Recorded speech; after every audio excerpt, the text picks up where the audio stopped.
कधीच नाही चुकणार तुमचे फेवरेट टीव्ही शोज झी5 सोबत, तेही एकदम फ्री. एकदा नाही दोनदा चुकलो.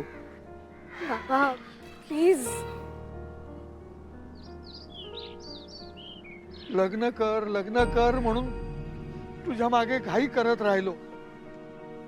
ही माझी चूक. कमलचं स्थळ आलं त्यावेळेला जे दिसलं तेच खरं मानून चाललो. ही माझी चूक. तुला आणि कमलला वेळ द्यायला पाहिजे होता एकमेकांना समजून घ्यायला, तो दिला नाही. ही माझी चूक. कमलचं बॅकग्राऊंड नीट चेक केलं नाही, ही माझी चूक. आणि त्याच्याशी लग्न मोडल्यानंतर अधिपतींचं स्थळ तुझ्यासाठी आलं ना, त्यावेळेला सुद्धा नीट चौकशी केली नाही, ही माझी चूक. आई बाप म्हणून जबाबदारीतून मुक्त होण्याची घाई झाली होती मला, म्हणून तुला सतत प्रेशर देत राहिलो. ही माझी चूक. खरंच चुकलं बाळा. अगं मुलीचं लग्न म्हणजे बापासाठी एक खूप मोठी जबाबदारी असते ग. काळजाचा तुकडा एका नव्या ठिकाणी पाठवायचा असतो. वेळ घेऊन माणसं पारखून सगळ्या गोष्टी करायला हव्या होत्या, त्या नाही केल्या ग. चुकलंच माझं. मुलीचं वय झालं, लग्नाला वेळ झाला म्हणून लोक काय म्हणतील या टेन्शन मध्ये ना अनेक आईबाप आपल्या मुलीचं लग्न लावून देतात. मी तर सगळ्या गोष्टीचा कहरच केला अक्षरात. बाबा तुम्ही ऐका माझं. ऐका, असं काहीही नाहीये. तुम्ही एवढं मनाला लावून नका घेऊ. बाकी सगळं सोड, पण मुलगा चांगला म्हणून तुझा हात मी अधिपतींच्या हातात दिला, तर तेही असेच वागले. बाबा अधिपती अजूनही चांगलेच आहेत. आता आहेत का तुझ्या बरोबर? तुझ्यावर काय वेळ आली आहे ती बघतेस ना तू. आई साहेब म्हणतील तीच पूर्व दिशा, असं आहे त्यांचं. तुला त्यांचा सपोर्ट. ते सपोर्ट करतात बाबा मला. खोटं नको बोलू बाळा तू. त्या घरात तुझ्या बरोबर कोण कसं वागतं ना, हे आज मी माझ्या डोळ्यांनी बघितलंय, ह्या कानांनी ऐकलंय. अधिपती चांगले आहेत याच्यावर माझा विश्वास होता, पण आई का बायको याच्यामध्ये आई साहेबांनाच त्यांनी जास्त महत्व दिलंय. मी बघितलंय. जेव्हा तुमचं लग्न जुळलं ना, तेव्हाच मी सगळा विचार करायला हवा होता. शिक्षण, राहणीमान, संस्कार, त्या सगळ्या गोष्टींमध्ये तफावत आहे. लग्न ठरताना मुलगा आणि मुलगी एकमेकांना अनुरूप आहेत का याचा विचार आधी व्हायला हवा ना. आई बापाला डोक्यावरचं ओझं हलकं करण्यासाठी मुलीची सासरी पाठवणी करणं खरंच चुकीचं आहे. आणि ती चूक मी केली ती चूक. आता कशी सुधारू ती मी? बाबा तुम्ही काही चूक नाही केली आहे. नका ना रडू. लग्न नाही केलं तर लोक काय म्हणतील, आई बाबांना किती त्रास होईल, ते तो त्रास सहन करू शकतील का नाही, या सगळ्याचा विचार करून तू लग्नाला उभी राहिलीस ना.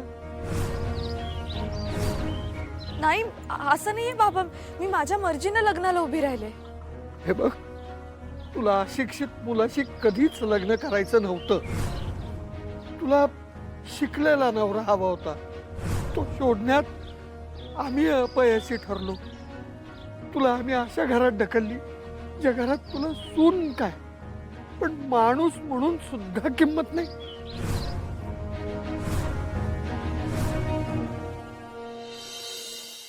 अधिपती कवा धरणं आम्ही तुम्हाला फोन करतोय, उचलत का नव्हता? काय झालं? आ तुम्ही घरनं गेलात आणि आम्हाला फोन नाही, काय नाही. सगळं ठीक आहे ना व?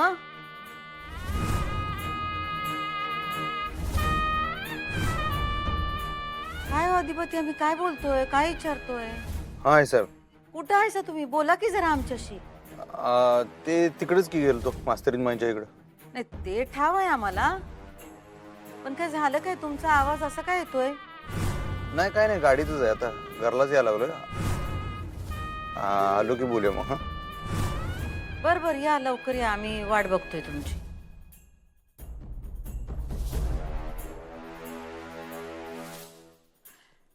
दुर्गे, ए दुर्गे. हा ताई. आम्ही सांगतो तेवढं कर. बोल ताई.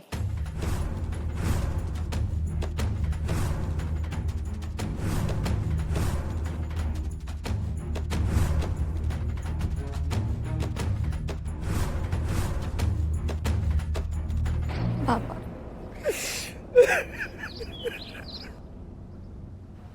रडू नका प्लीज. बाबा, तुम्ही या इकडे बसा. या या बसा इकडे. रडू नका बाबा. या बसा बसा बरं तुम्ही. प्लीज नका रडू. मला नाही बघवत तुम्हाला रडताना. मला पण माझ्या मुली रडलेलं नाही आवडत ग. पण अक्षरा, मी तुला रडवलं. तू रोज रडतीयस. असं नाहीये बाबा. मी खुश आहे अधिपतींबरोबर. खरंच खुश आहेस? तू खरंच खुश असतेस तर असं घर सोडून माहेरी आली असतेस? मी घर सोडून आले बाबा, कारण मला अधिपतींना त्रास होऊ द्यायचा नव्हता. आणि तुला होणाऱ्या त्रासाचं काय? मला नाही होते काही त्रास. मी तुझा बाप आहे पोरी.